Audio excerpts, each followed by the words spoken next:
Good morning. Good morning. How's everyone? Welcome back to Adult Faith Formation. So we're going to be spending the next few months talking about the Apostolic Age and looking at not just key individuals. Obviously, we've subtitled this, and from them he chose 12.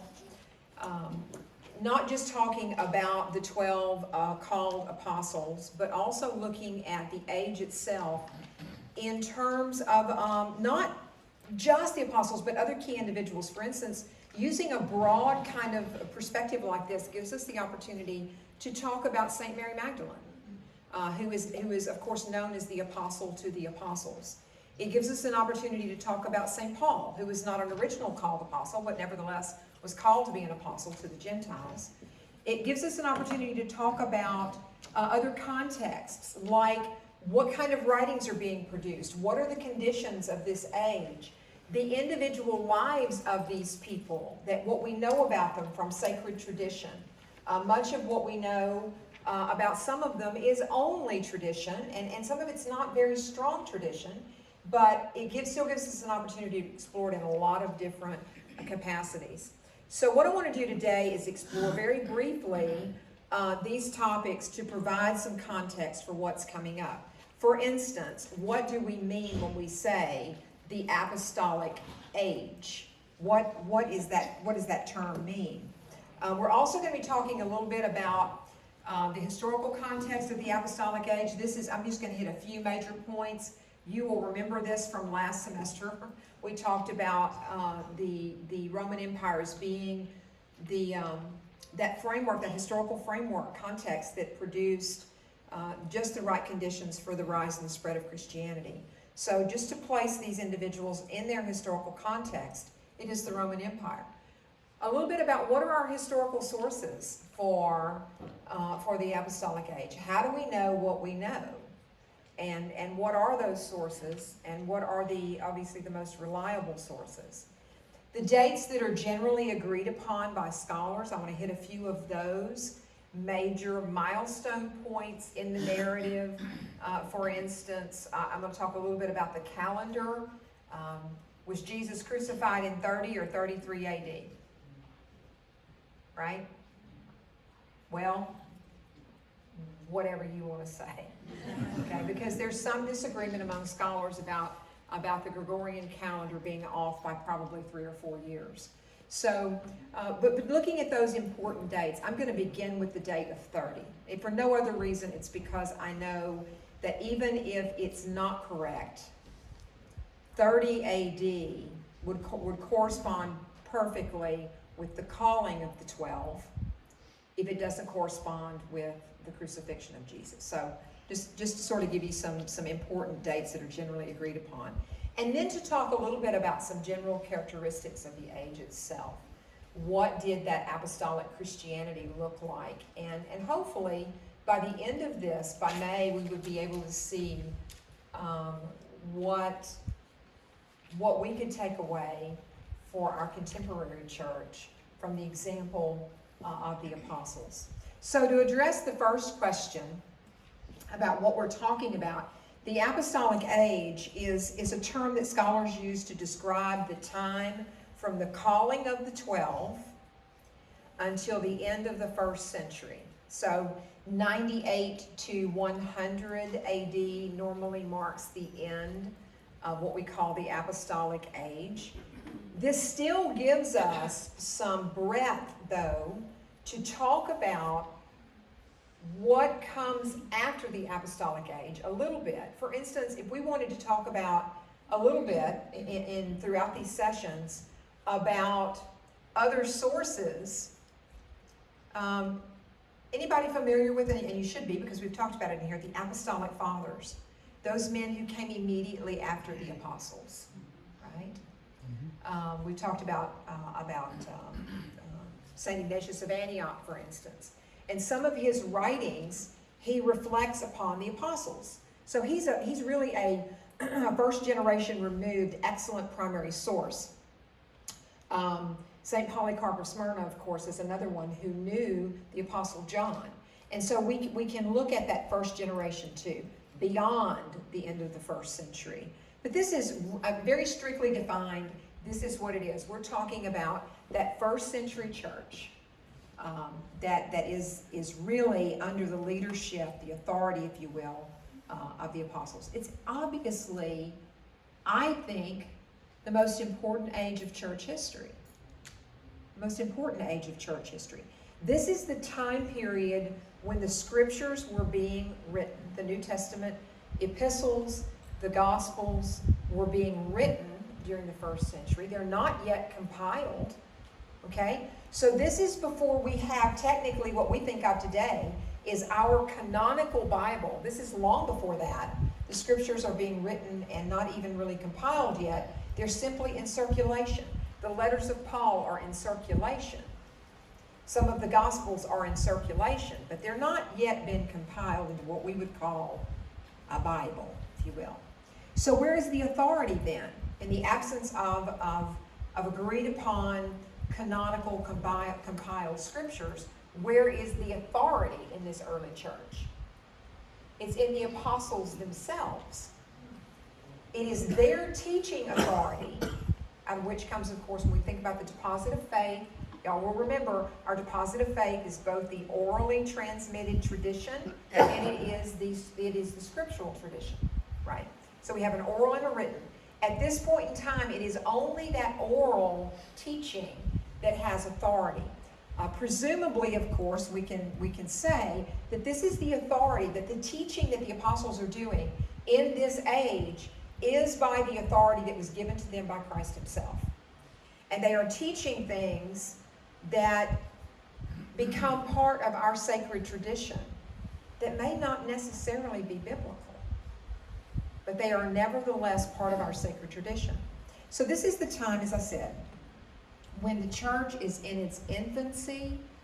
I think that what we begin to see are certain general characteristics of what that Christianity looks like, how the apostles and their followers and the churches that are being established throughout the Mediterranean world, how are those churches beginning to reflect the teachings that the apostles have given them from Christ himself? What are the ideals? What are people trying to strive for in their own Christian witness, in their own lives as Christians? What are they trying to reach for? So I think that this is really, I was excited about the topic. Father Dwayne and I met, earlier last fall. We're talking about, and he just walked in, as if on cue, he walked in. Father Dwayne and I met and talked about a couple of different topics, and this one I think we both agreed upon was there's just so much rich stuff in this era of less than 100 years that I'm going to give something away, and Father Dwayne may want to speak at the end, but he told me the other day that for his presentation next week, he's already having trouble bringing everything, narrowing it down because there's so much material. There's so much to be mined here. Okay, so what about the major events of the Apostolic Age? We're going to be looking at a lot of this in a rather complex landscape, really, as we examine these individual key historical figures. If you look at your schedule, by breaking it out the way we did, to focus, for instance, on an individual apostle, to talk about, for instance, the calling of Peter, which is what I'll be doing in 2 weeks. That gives an opportunity to not just talk about the biblical narrative of the calling of Peter and his role among the apostles, but it also gives an opportunity to explore the teachings about what Peter represents, what Peter came to represent, and how we live that out in the life of our church today. So there's lots of things that we can do with this, I think. Obviously, the framework of the Roman Empire is crucial for understanding, what we might call, in fancy terms, the geopolitical context, meaning that part of the world in certain unique political conditions. We're going to look at this separately in just a few minutes, although we actually did this a little bit during the fall, as you'll remember. Now we can construct a chronology too. You'll see this. We can construct a chronology that is partly certain from verifiable historical sources. Did y'all hear that? The key word there being partly. We can construct a chronology that is partly verifiable, or partly agreed upon, and as being accurate from verifiable historical sources, some of which are from, for instance, the history book of the New Testament, the Acts of the Apostles. Gives us a very good history. The Acts of the Apostles. We can align those scriptural texts with secular history. In many instances, events that are described in the New Testament, both in the Gospels and in the Pauline epistles, the letters of Paul, the other pastoral letters not so much, but in the Pauline epistles and in the Acts of the Apostles, there are actual events that are described in those texts that we can align with secular history. Other sources that line up. Does that make sense? So it gives some veracity to those scriptural accounts. And the second part of that, we have the chronology that is mostly accurate. We can be certain about. And then we have a chronology that is partly conjecture. Okay? At least partly conjecture, because of information that might be missing from the record. What scholars are most certain about is this period.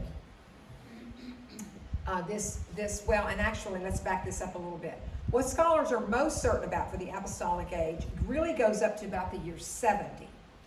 So from about 30 to 70 AD, we know the most about that period. Most of the conjecture comes into play after the year 70 because of the fall of Jerusalem. After the Jewish wars, the destruction of the temple in 70, the death of James, St. James, the apostle. Now we have St. John around until the end of the century. His death is usually attributed to be about the year 98 with the coming of Trajan as Roman emperor. It sort of corresponds with that. But that's the period between about 70 and 100 that we church historians know the least about. And I have to tell you that that there are many historians, church historians, and I'm going to include myself in this number. I can tell you how thankful I would be if for all of a sudden there's some new discovery of new written documents about that particular period that could be authenticated. Let me put it that way. That could be authenticated for the time period roughly following the fall of Jerusalem in the year 70, really into about the middle of the 2nd century. That's the period we know the least about. So it'd be really nice to have that. Okay, so the historical context, remember, is the Roman Empire. I love this painting. I'm going to tell you a little bit about it in just a minute, but it's, I keep looking over here. It's not there, I'm sorry. Can you guys see over here? Do I need to get out of the way? Can you see okay? I'm going to talk about this in a minute. It's, if you haven't already got the sense of it, it's purely pagan. But I love what it illustrates here, so I'm talking about that in a minute. The historical context is the Roman Empire, and this is going to be a tiny little quick review for you guys, I know, but an important one that I think is always helpful. This is a point I hammer, I know, all the time, and not just with you guys, but my poor students have to hear it all the time, that it is the unique conditions of the Roman Empire that even made the rise of Christianity possible. So we have to be able to understand what that 1st century Roman Empire was like. All the conditions that these men and women that we're going to be talking about were actually living in. What does that age look like? So each of these individuals we're going to be looking at, either the 12 men who were called, St. Mary Magdalene as apostle to the apostles, or St. Paul as apostle to the Gentiles, we're really only able to fully understand them in the historical space where they live, the historical space they occupy. For instance, it's helpful to know that when we talk about St. Peter and St. Paul being martyred in the city of Rome, the capital of the empire, the only capital of the empire in 64, okay, Constantinople had not yet been established as a second capital. So when we talk about them in that year of 64 in the Roman Empire, it's helpful to know that the backdrop for that is a period dominated by a psycho emperor named Nero, right? It's helpful to know that. Famous for his horrific persecutions of Christians. Remember, Nero is the one who used Christians as human torches to light his gardens, among other things. And it's also helpful to know that there is a great fire that happens in Rome in 64 that is blamed on the Christians. And it's in that great sort of sweep of arrest that takes place after the Great Fire of 64 that Peter and Paul are both caught up in that, in those general arrests. And we have good reason to believe that from secular histories. For instance, it's helpful to know when we talk about Judas Iscariot and Saint Simon the Zealot. It's helpful to know what a zealot is, right? What is a zealot? And how do they fit in? How does that particular Jewish faction, and I might add a pretty radical Jewish faction, how do they fit in to the broader narrative of what's going on in that little area of Palestine? The Jewish historical context. Remember that the Zealots are the Jews who want what? What do they want? War, take over. They want a radical overthrow of Roman authority, even if it means violence. Remember that Barabbas was a zealot. And what did Barabbas do? What was he condemned for? Murder. Yeah, he murdered several Roman soldiers. So this is a movement, a very radical movement in that hotbed, if you will, of what this particular part of Palestine would have been like in the Roman Empire in the first century. Just one faction of Jews. And remember, we've talked in here about the different factions of Jews. And I think being able to look at, particularly maybe Judas Iscariot this way, to look at him, to understand the motivations of Judas, for instance, does not necessarily make him a more likable fellow. I'm not going to attempt to do that, okay? But to understand his motivations in the context of the age in which he is living, I think importantly, besides just placing him in the context of secular history, it also gives us, I think, an opportunity to make him a much more real historical figure to us. He's obviously a biblical one, but a much more real historical figure. And as a matter of fact, guys, if it tells you anything about how much rich, great stuff there is to explore with Judas Iscariot, Father Dwayne and I had a little argument over who was going to do that class. Didn't we? So you know what we decided to do? We decided to just split it. We'd each do it. So, but there is so much great stuff there in that particular context. Okay, so another for instance, it's also helpful to remember that the empire's vast expanse, think about how big the Roman Empire was, to be able to see how rapidly the faith grew, particularly in this first century, how rapidly it grew is really a story in itself, okay? So let's review a few major points. Everybody remember we talked about the vast infrastructure that the Roman Empire operates on.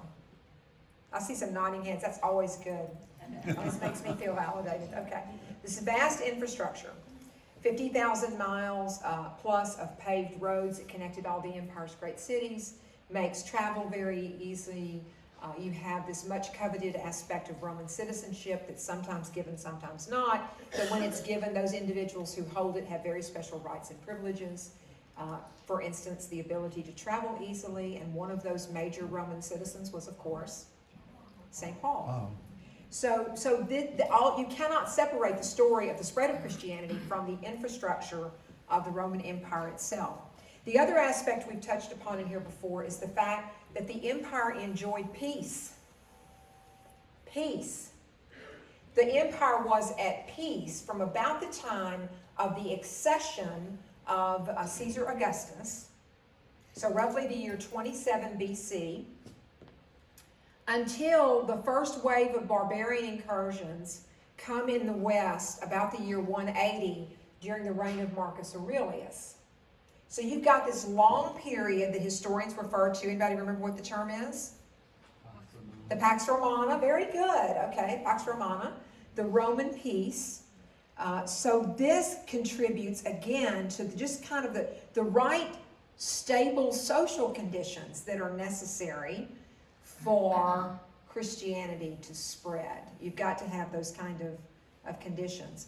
This painting is actually from the mid-18th century. It's from a painter by the name of Silvestri, and it is entitled, I'll give the exact title, quote, Augustus Closing the Gates of Janus. Okay, so the temple to Janus, the Roman god of war, is actually was located in the Forum. So very centrally located area in Rome. And by Roman tradition, of course, what would happen is it's very symbolic, because if the gates were open, the gates of Janus were open to the temple. There were doors at the front of the temple and the back of the temple. The gates of Janus were open, the empire was at war. If the goats of Janus were goats. We could talk about Caligula. No. Somebody got it. The gates of Janus were closed, then the empire was at peace. And so this actually, this artist's depiction is of Augustus. Remember I told you this is where we mark the beginning of the Pax Romana, is with his accession as emperor. He's closing the gates. And the empire will be at peace for a very long time. And one of the ways that this peace was kept, of course, was to very quickly suppress criminality, to suppress revolts, to suppress any kind of social unrest very quickly, to suppress any hint of disobedience, of dissidence, nonconformity to the social order. This is, of course, very important when we start looking at the lives of the apostles, because how do they not conform to the social order? Well, they're unwilling to acknowledge the gods of others, which is very poor civic behavior in the Roman Empire. Very poor behavior. And it was expected that you would. So the very method by which the Romans kept the internal peace is going to be the reason, of course, for the martyrdoms of the apostles. So there's all of that great context. Remember that Palestine, this far-flung part of the Roman Empire, we talked about this a little bit in the fall as well, this very far-flung part of the empire was Jewish-Gentile mix, a Jewish-Gentile mix, but had a very different rule of order than really applied anywhere else in the empire. Do y'all remember this? What was the thing that Rome did in Palestine that they didn't do anywhere else? That the Jews were allowed freedom of worship. They were allowed to practice their religion. That's right. They were allowed to keep their temple. They were allowed to keep their worship. They were allowed to have a Jewish king, right? There was in place in Jerusalem the Supreme Ruling Council, which enforced their religious law, that had some authority to enforce the religious law, the Sanhedrin. So this is something that you really don't find anywhere else in the Roman Empire. Remarkably, I think, unparalleled. And this is extremely important in the Apostolic age because Christianity had a natural conduit into not just the Jewish world, but the Gentile world. Because of this unique population mix of that Mediterranean basin we're talking about, there's a natural conduit. Number one, we had the Hellenization of the world. Do you remember that? The Hellenization of the world that took place because of what great general? Alexander the Great, right? Had spread the Greek culture and Greek language throughout the Mediterranean basin. The translation of the Hebrew Old Testament that had taken place about 3 centuries before the birth of Christ. The Septuagint. Do you remember this? It's a review. Okay, Septuagint. The Old Testament had been translated into Greek, so that in this Greek-speaking world, this Hellenized world, it's like all of the foundation had been laid by divine providence all the foundation had been laid for the rise of Christianity in this construct of the Roman Empire. Because with the Septuagint, with the Hebrew Old Testament translated into Greek, in a Greek-speaking population who are not Jewish, what is out there by the time of the birth of Christ is not just the law and the histories of the Old Testament, but also, more importantly, the prophecies.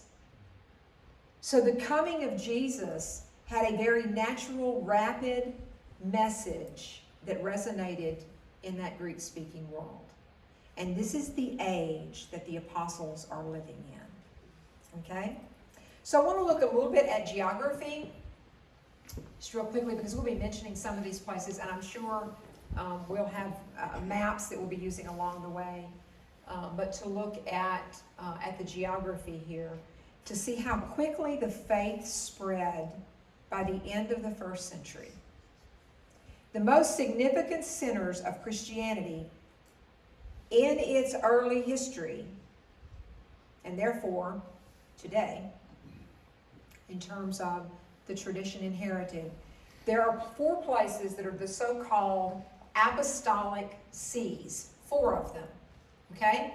One of them is Rome, let's see, Rome, Jerusalem, down here, Antioch, and Alexandria. Everybody see those? Rome.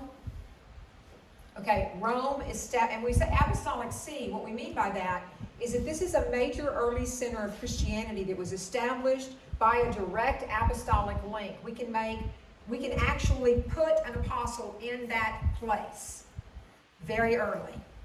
Okay, so Rome, established by, well, Peter, and later, of course, obviously, we say there's a dual apostolicity, Peter and Paul, right? Okay, in Rome.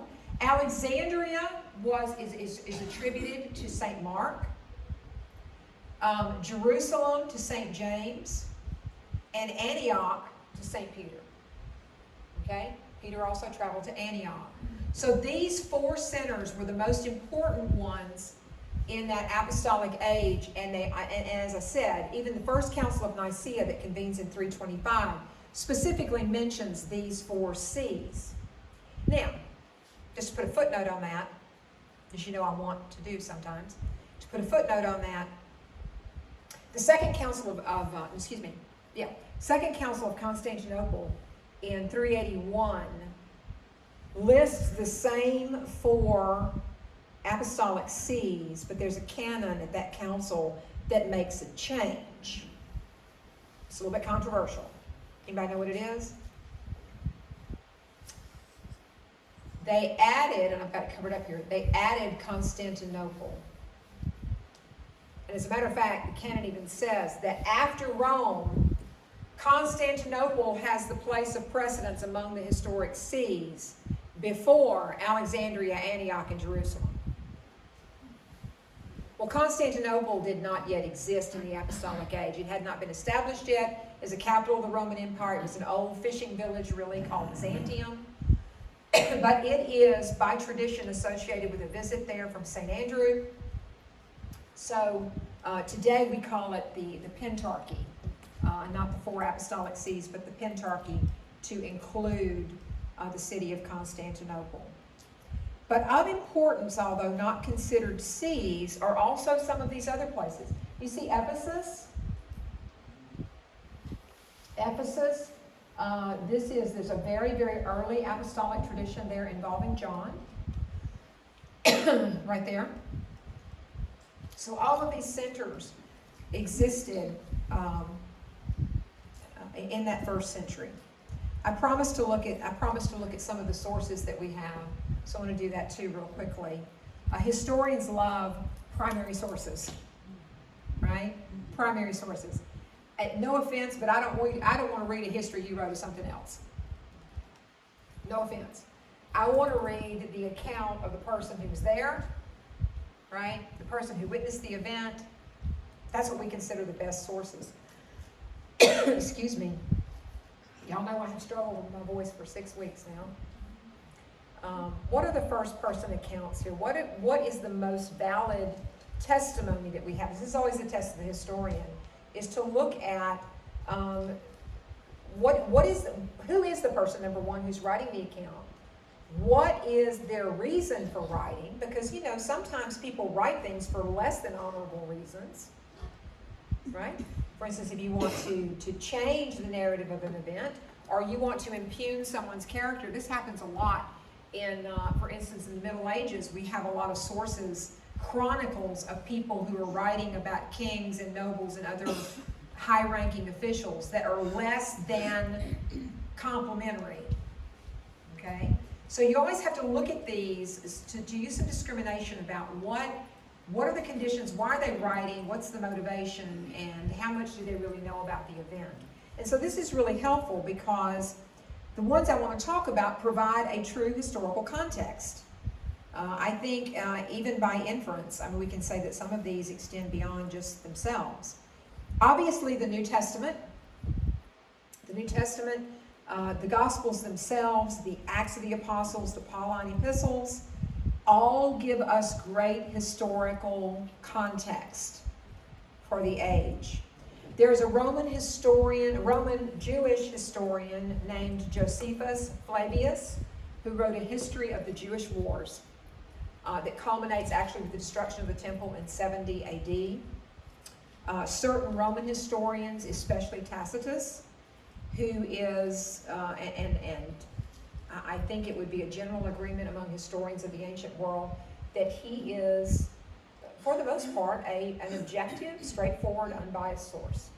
He just reports what he knows, what he sees, what he's observing, hearing. As well as we have some correspondence that has survived, particularly from the end of that first century, in a completely secular context, letters that passed between, for instance, a Roman governor in Bithynia and the Roman emperor. So we have those letters that give us some glimpse about the apostolic age of Christianity. You might remember we talked about, do y'all remember? We talked about the Roman governor of Bithynia in northern Turkey, a man named Pliny the Younger, who wrote a series of letters to the Emperor Trajan. And he's writing, tattling on the Christians. Do you remember this? Mm-hmm. Which is a completely objective source, because what he's reporting is what he's seeing. And he's telling the emperor, well, I just want you to know, I'm hearing these people are eating flesh and drinking blood. And they've got this really weird initiation ritual that involves water, and they're drowning people. No exaggeration, he uses these sort of terms. And that's important to knowing about the apostolic age, because we know right there, I've just told you what an independent source has said are the primary acts of worship, the principal acts of worship in this apostolic church, were baptism and the Eucharist, right? But what's even more, I think, more interesting is how the emperor responds by telling him basically, mind your own business. They're not bothering anybody, leave them alone. So it gives us a glimpse into periods of toleration of Christianity, which is also important to getting the whole picture. So we've got these great, great sources. I think Josephus is especially valuable here because he's writing from a Jewish perspective, and he specifically mentions Jesus as the Christ and his followers. He specifically gives us an external, a non-biblical source about the existence, the historicity of Jesus, if you will. We also have extra-biblical works like the Didache, which are the Lord's instructions to the 12 apostles. This is a text that appears in, actually, we used to think it was much newer. 10 years ago, I would have told you that this was probably a 3rd century text. And now I think the general consensus among scholars of this era is that it is a late 1st century text that is basically a manual on how to do church, right? How to do church. The Didache. It's a great non-biblical source for the practice of the faith. And also, and I'm just going to mention this in passing, the non-canonical Gospels. Now, what do I mean by these non-canonical Gospels? What are they? Right, the Gospel of Peter, the Gospel of Nicodemus, the Gospel of Mary Magdalene, the Gospel of Philip, the Gospel of Thomas, right? That early Christian communities attributed these Gospels to specific apostles, but they don't meet the test. Okay, the twofold test that was used for the inclusion of a Gospel in the canon was, of course, the authorship had to be verified. Do we know that Thomas wrote this Gospel? And how do we know it? Okay, that's the first test that has to be met. And then the second test, so it's apostolicity, right? The second test is one of historicity. When did it show up? And perhaps we could argue there's even a third test, which is how does this align with the ones we've already verified that we know are true? Anybody ever read the Gospel of Thomas? Portions of it? Okay.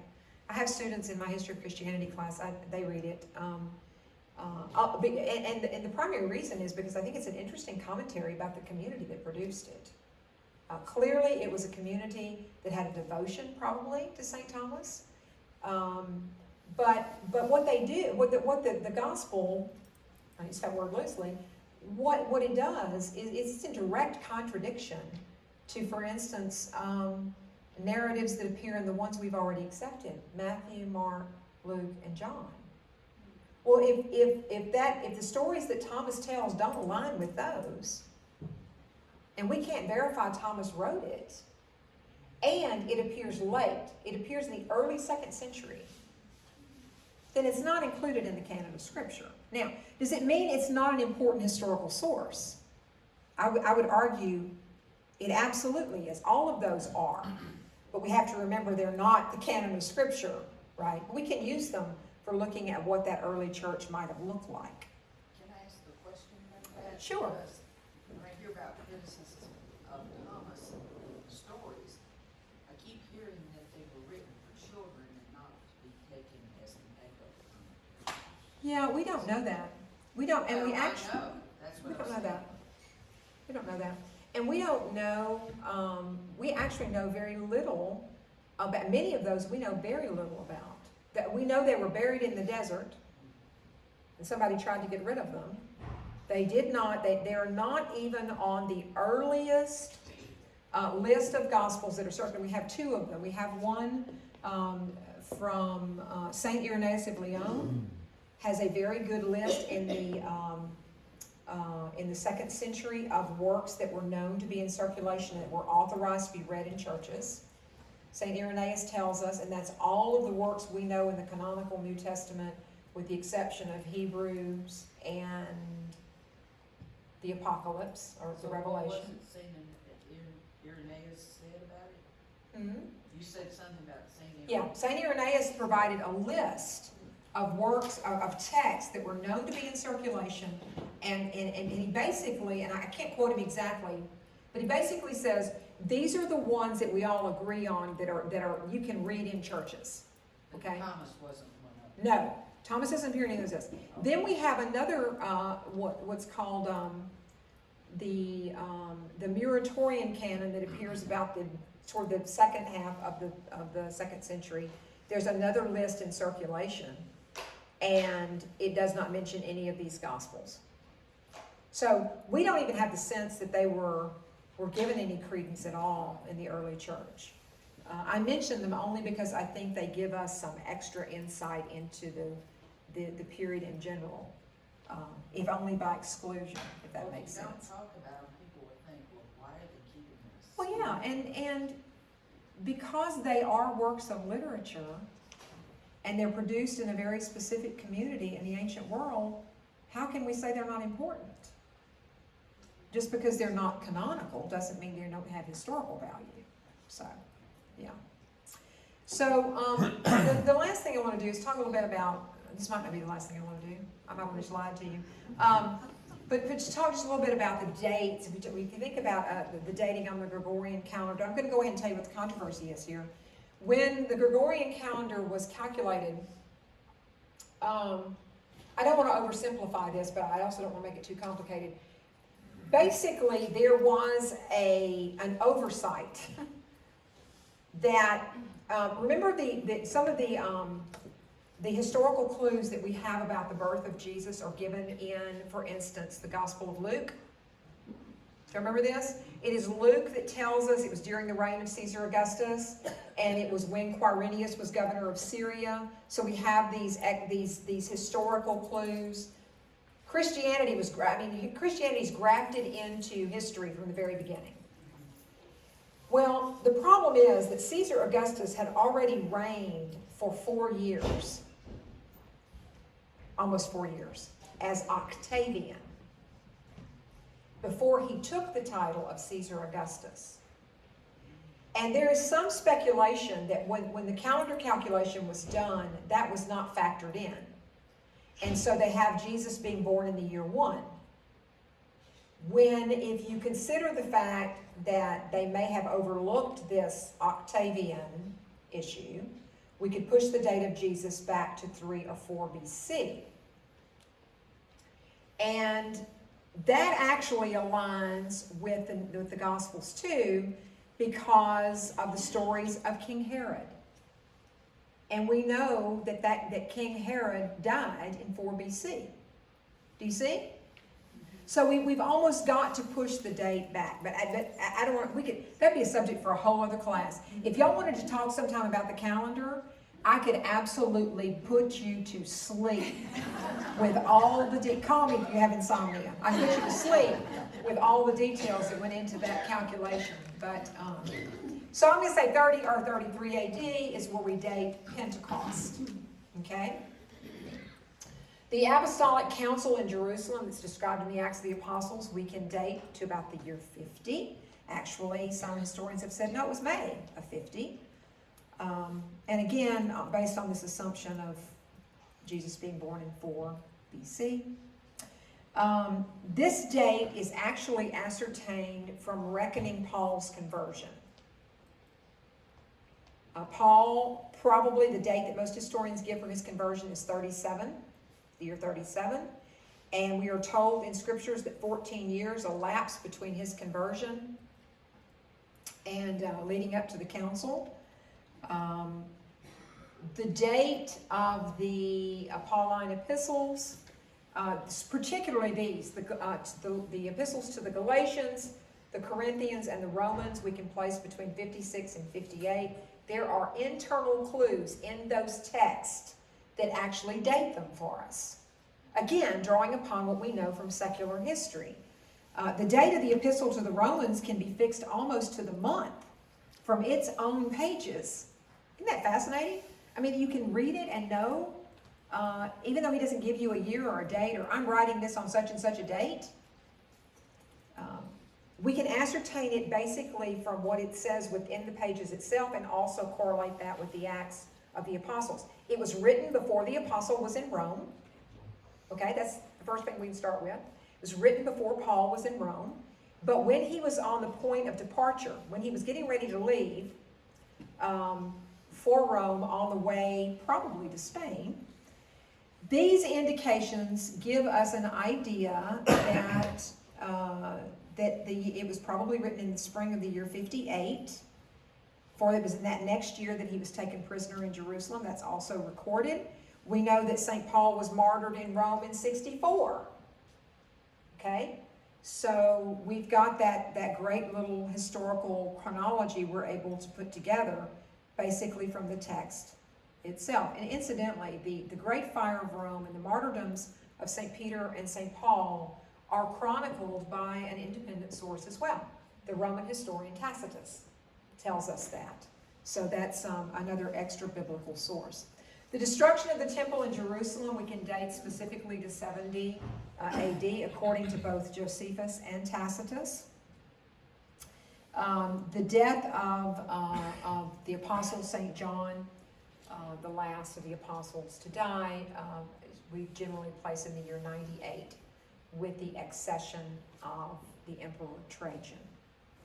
So the dates of the Synoptic Gospels, the Acts of the Apostles, the pastoral epistles, Hebrews, the other pastoral epistles, Peter, James, and Jude, John, cannot be accurately ascertained except that they were composed, we know, before the destruction of Jerusalem. So before 70 AD.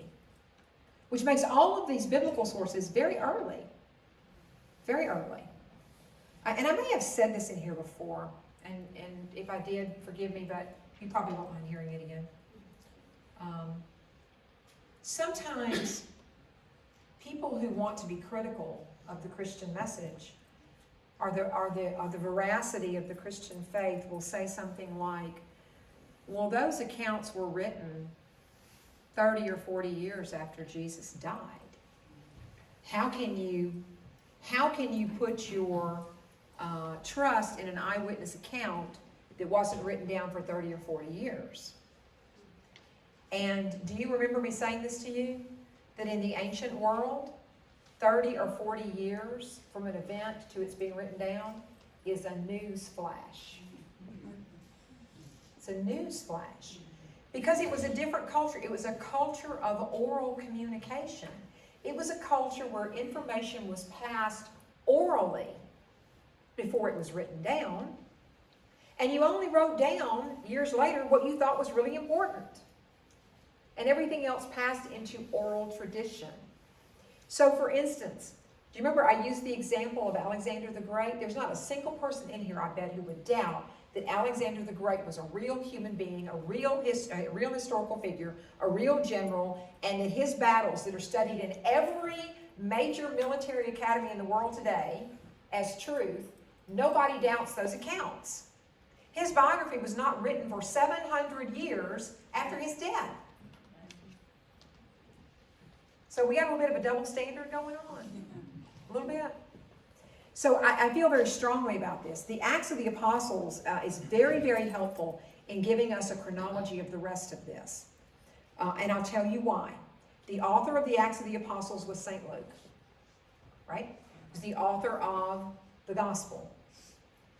Luke was not one of the called 12. Luke was a physician who was a companion of St. Paul. He was a historian. And so we can take the date when we know that the Acts of the Apostles was written, and we know that it was written after he wrote the Gospel. Okay, are y'all with me so far? Y'all hang with me for a minute. We know it was written after the Gospel. There is a very prominent and generally well accepted principle in New Testament scholarship called Markian primacy. That Mark's gospel was the first one to be in circulation. Okay? Now, not everybody agrees with this, but you know how in academia, you're not going to get 100% consensus off anything, not even whether the sun is shining or not. Okay? But this is, I'm saying, a general consensus of Markian primacy that Mark's the first gospel to appear, and probably about the year 60. Okay? Well, we can argue that Mark could be pushed back much earlier. And I'll tell you why. Because if Mark's is the first one in circulation, and Matthew is, of course, editing Mark's version, John comes along later and edits those two versions. Because remember, although there's about 40% of material that's present in all three of those Gospels I just mentioned, there are stories, obviously, in John that are not in Mark, and vice versa. Okay. So we can put together sort of some linguistic clues about this.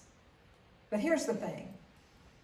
If Mark was first, and we know that the Acts of the Apostles came after Luke wrote his gospel, well, the Acts of the Apostles ends with Paul preaching in Rome. Well, you guys see a problem with that? Luke is a historian. Don't you think if Luke knew that Peter and Paul had been martyred in Rome, he might have included that in his history book? But he doesn't. The book ends with Paul still preaching in Rome. Now, some people have tried to argue, oh, that's just a metaphor. Paul's always preaching in Rome. That's just a metaphor. No, Luke is a historian. He's not writing metaphors. He's giving us a blow-by-blow account of what the apostolic church was like. And he ends with Paul in Rome. So I have to tell you that the Acts of the Apostles was written before the year 64, which pushes back the Gospel of Luke, which pushes back Mark. Do you see where I'm going with that? So I think that this is really important for having that context. Okay, the last thing I want to do is to give you some general characteristics of the quality, the character, if you will, of the apostolic age, what it looked like. What are some things, some descriptors we could take away and say,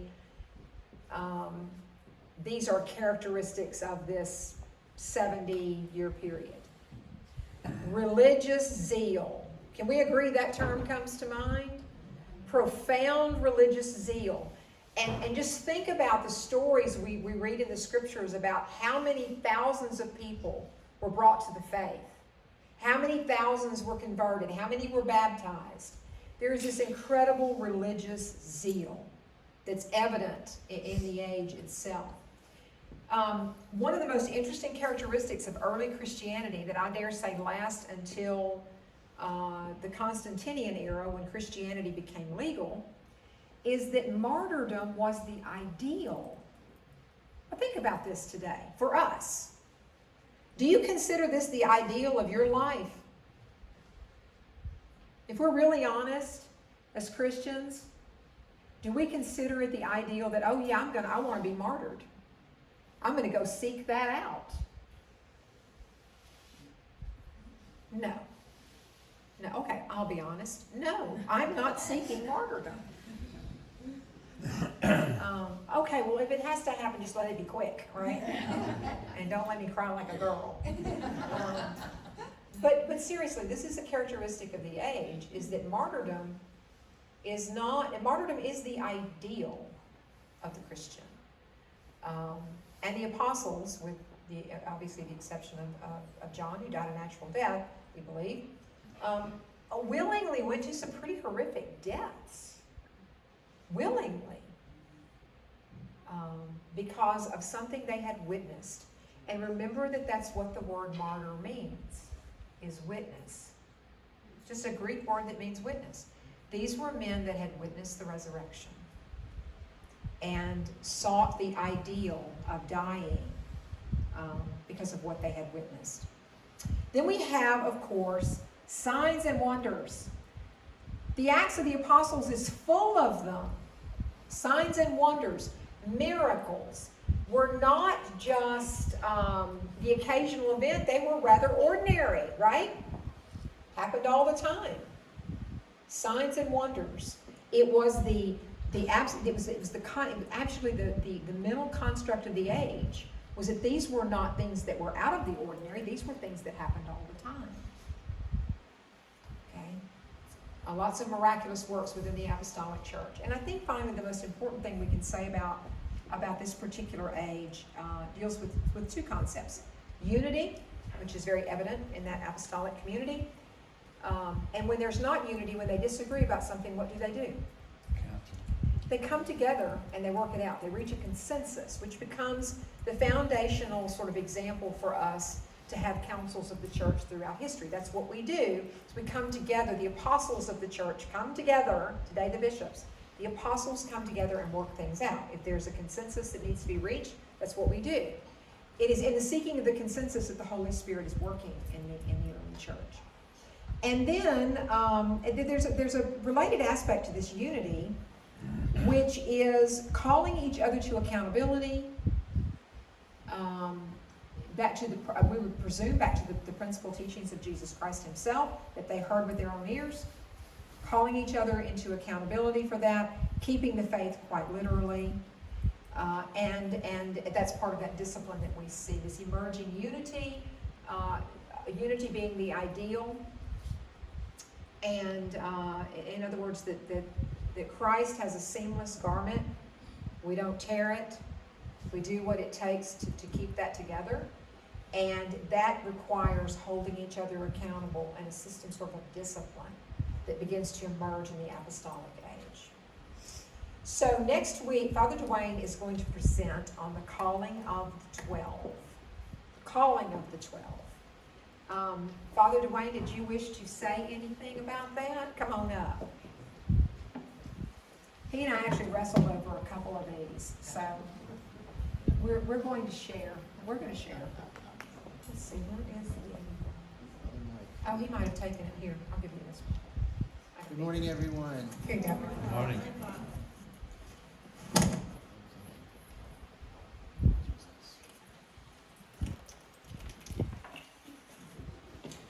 Well, I'm very much looking forward to this as well, this season from the Apostolic Age. And we all know when we hear a history lesson with Dr. Cheryl White, we get far more than just a history lesson. We get history made present. And so that's my hope today, to when we embark upon this season, the Apostolic Age, how it'll be more than just stagnant history. It'll be, as Dr. Cheryl White would put, living, and made present too. So I call to mind the Nicene Creed. I believe in one holy Catholic and Apostolic Church. And this is what we're talking about this season. We're developing a whole season based around what does it mean that we live in an apostolic church. And there could be nothing more present to us today than what's getting ready to happen to us for our diocese, the Diocese of Shreveport, in 2 weeks and 2 days. The ordination of a brand new priest, presbyter into the episcopacy. So Bishop-elect Francis Malone will be ordained into this very communion that's unbroken chain of succession from the people we're talking about this semester, the apostles. And how it's our hope again to make sure that we make present that unbroken chain, that it's something that's really palpable for us today, right here through our own member of the unbroken chain of succession, Bishop Francis Malone. So we have so much to look forward to. Next week in particular, the calling. How did this all come about? We're starting at the start, you might say. And I'm looking very much forward to seeing you all here. Invite your friends. And don't forget also, the YouTube videos are up on the St. John Berkman's Cathedral webpage on YouTube. And so it's actually a very nice resource. You can go back and play, especially mine, because I'm very interesting. Only kidding. So go back and play, well, what did I hear? I remember some key feature that was helpful for me. You can even incorporate it into your prayer and reflection. So thank you to Dr. Cheryl White and for Father Peter, and look forward to seeing you all this season. Any questions before we Any leave? questions? I don't know how much time we have. How are we doing on time? I'm usually programmed to talk a specific period of time that just automatically shuts off in my brain. So, going back to Luke, for the past at least 200 years, I know that anytime anybody starts a letter, the first thing on it is a date. Right. So why were no dates? Did they not think about dates at Well, that time no. in history? Actually, that's a great question, because, and it's not so much an issue in the era of history that I'm interested in, which is the Middle Ages, but it is an issue for those who study ancient history, because in the ancient world, particularly in the Mediterranean area, where you have so many different cultures that are in contact with one another, they are using different dating systems, different calendars, and we've still got in this particular year we still got communities that are using a lunar calendar, for instance, although Rome had been on a Julian calendar for about a century by this point in time. So what many documents of the ancient world do is they give you contextual clues about when things were written. I think it's the reason that St. Luke says that this was during the reign of Caesar Augustus, when Quirinius was governor of Syria, to give you kind of and he may not have known the exact date, but he says, I know it happened in this time period. Now, if you skip, for instance, the example I used of the Epistle to the Romans, St. Paul gives us so many different clues as to when he's writing that we can say, yeah, it's the spring of 58. So, yeah, that's why. I mean, I know, I've often thought, even reading medieval documents, I've often thought, could you just tell me up front what day this is? You were writing it. Yeah. Not until you get to the bottom or somewhere near the middle and, you know, then say, oh, by the way, it's the 11th of January, 12:15, whatever. So. Anything else? Magna Carta. Magna Carta, well, they put a date on that. 12:15, you just said it. Any other questions? Okay, guys, I will not be here, as I said, next weekend is this event at the Museum of the Bible. I highly encourage you to sort of follow those events if you want. I think that the Cathedral of St. John Merkman, our collection here, is going to have a major part to play in those developments. You will notice we have 5 artworks missing, and they have not been stolen. They have been shipped. So, including our very prominent, most prized pieces over there. I was very nervous. Oh, y'all don't know when I put those on the FedEx truck. So, but anyway, please follow that, and again, appreciate you coming very much. And I want to thank everybody who brought food. If you brought food, would you raise your hand? Yes. Thank you, Thank you, thank you, thank you so much for that. Dottie, you got something? Commercial time. Do you need this? No. Okay. Can y'all hear me? Okay, barely. Okay, first, we are trying to get a new list for those who are not on the list that gets messages from Cheryl. So if you'll sign in the back with your email and your phone number. Also, there's a sign-up sheet for refreshments for the Sundays. And then this coming 18th, the 50 and over group is sponsoring it, but it's for everybody, 21 and older, our bingo dinner. And it's $15 a ticket. It'll be in St. Vincent Hall.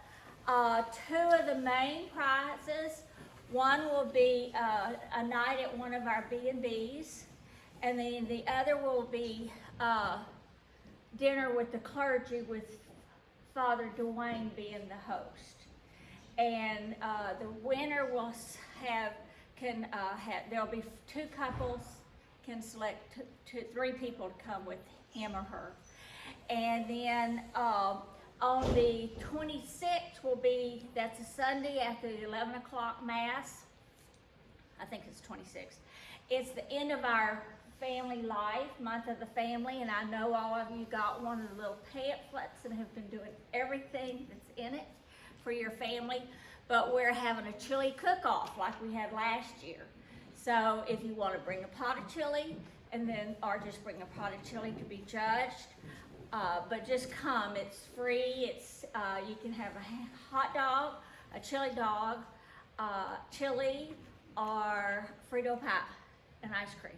So we hope we'll see all of you then. Thank you much. Jane has one thing to say. Actually, I have 2 things. Oh, I'm sorry.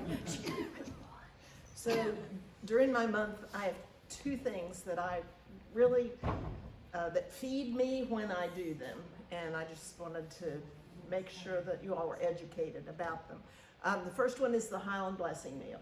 And when I talk about that, I say it's pretty obvious that I have never been hungry, but there are many people in our community who are. And St. John's goes to the Highland Center the 3rd Thursday of each month, and about 120 people show up, and it's absolutely amazing. Mothers and children.